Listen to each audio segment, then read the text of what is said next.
आप सभी को नमस्ते। मैं Ashu Kumar Jha the Bihari hub channel के माध्यम से आप सभी से रूबरू हो रहा हूं। द बिहारी हब चैनल ने बिहार के प्रवासी मजदूरों पर बोलने का जो मुझे आमंत्रण दिया है उसके लिए द बिहारी हब चैनल और द बिहारी हब चैनल के उज्जवल पांडे जी को बहुत बहुत धन्यवाद। यह कोरोना का काल है और हम सभी को इस कोरोना काल में कोरोना से बचने के सभी उपायों को करना है। साथ ही इस गवर्नमेंट के द्वारा लॉकडाउन जो लगाया गया है उस लॉकडाउन के नियमों का पालन करना है। साथ ही जो बिहार में प्रवासी मजदूर आ रहे हैं उनसे मित्रवत व्यवहार करना है। उनसे मित्रवत व्यवहार करके उनकी समस्याओं को सुनना है, उनकी समस्याओं में को समाप्त करने में अपना योगदान देना है। मित्रों, आप सभी को पता होगा अभी तक बिहार में 7.5 लाख प्रवासी मजदूर आ चुके हैं और बिहार सरकार उन 7.5 लाख प्रवासी मजदूर का स्वागत कर रही है। उन 7.5 लाख प्रवासी मजदूरों को क्वारंटाइन कर रही है।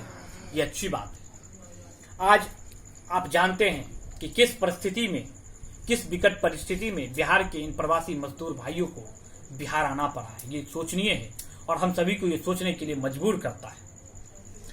जब हमारे बिहार के प्रवासी मजदूर भाइयों को खाने की दिक्कत हुई, दाने दाने के मोहताज हो गए, जब उनके पैसे समाप्त हो गए तो उन्हें अपने घर आने पर मजबूर होना पड़ा।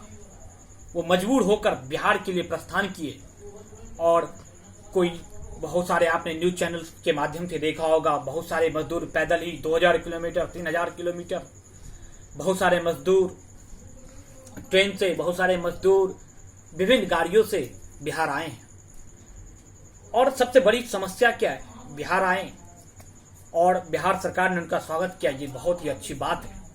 लेकिन मित्रों, क्या बिहार आने के बावजूद भी बिहार सरकार इनके रोजगार सृजन पर काम करेगी? क्या बिहार सरकार इनको रोजगार मुहैया करा पाएगी? ये सबसे बड़ा मुद्दा है। बिहार सरकार, बिहार के माननीय मुख्यमंत्री श्री नीतीश कुमार जी ने एक स्टेटमेंट दिया था कि हम मनरेगा की बिहार के मजदूरों को अब बिहार से बाहर नहीं जाना पड़ेगा। हम मनरेगा से 200 दिन का काम बिहार के मजदूरों को मुहैया कराएंगे। लेकिन किस प्रकार से मुहैया कराएंगे, ये जमीन पर उतर पाएगा या नहीं, ये सबसे बड़ा मुद्दा है और सोचनीय मुद्दा है। आज प्रवासी मजदूर मजबूर होकर बिहार आ रहे हैं, फिर उन्हें खाने की दिक्कत बिहार में, जब उन्हें रोजगार सृजन नहीं मिल पाएगा, खुदा न खास्ते नहीं मिल पाएगा, तो उन्हें फिर से मजबूर होकर बिहार से बाहर जाना पड़ेगा, फिर प्रवासी बनना पड़ेगा और फिर प्रवासी बनके फिर कोई विकट परिस्थिति आएगी तो वो अपने ही राज्य में प्रवासी हो जाएंगे। बिहार सरकार को इनके रोजगार सृजन के लिए 365 दिन का रोजगार सृजन हो, इसके लिए काम करना चाहिए, इसके लिए कदम उठाना चाहिए।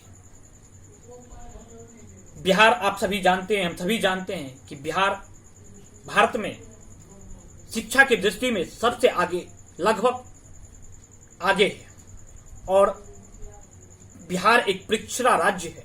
केंद्र की सरकार को भी बिहार की मदद के लिए विशेष राज्य का दर्जा देना चाहिए, जिससे ये प्रवासी मजदूर फिर से बिहार में प्रवासी मजदूर के बच्चे चहल पहल कर सके, खेल कूद सके, उनके बच्चे पढ़ लिख सके।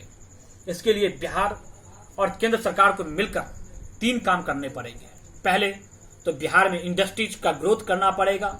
अगर इंडस्ट्री ना रहेंगे तो फिर इन मजदूरों का काम कहाँ होगा? पहला, इंडस्ट्री ग्रोथ पे बिहार गवर्नमेंट और सेंट्रल गवर्नमेंट को ध्यान देना होगा।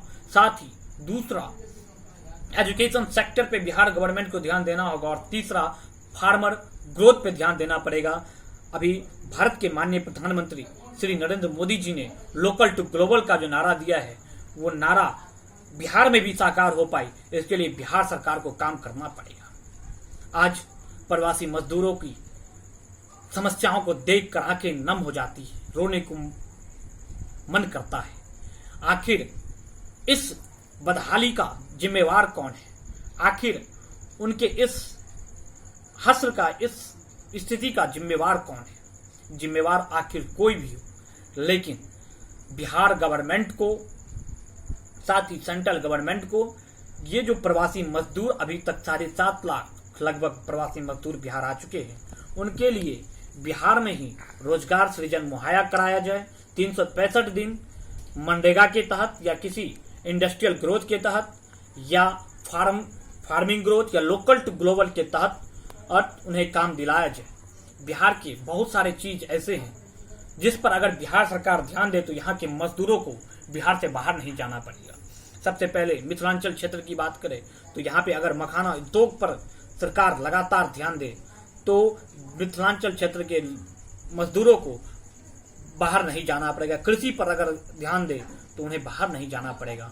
तो बिहार सरकार को प्रवासी मजदूरों पर सोचना पड़ेगा। प्रवासी मजदूरों को बिहार में ही रोजगार मुहैया करना पड़ेगा, जिससे फिर से उन्हें पर अपने ही राज्य में प्रवासी ना होना पड़े।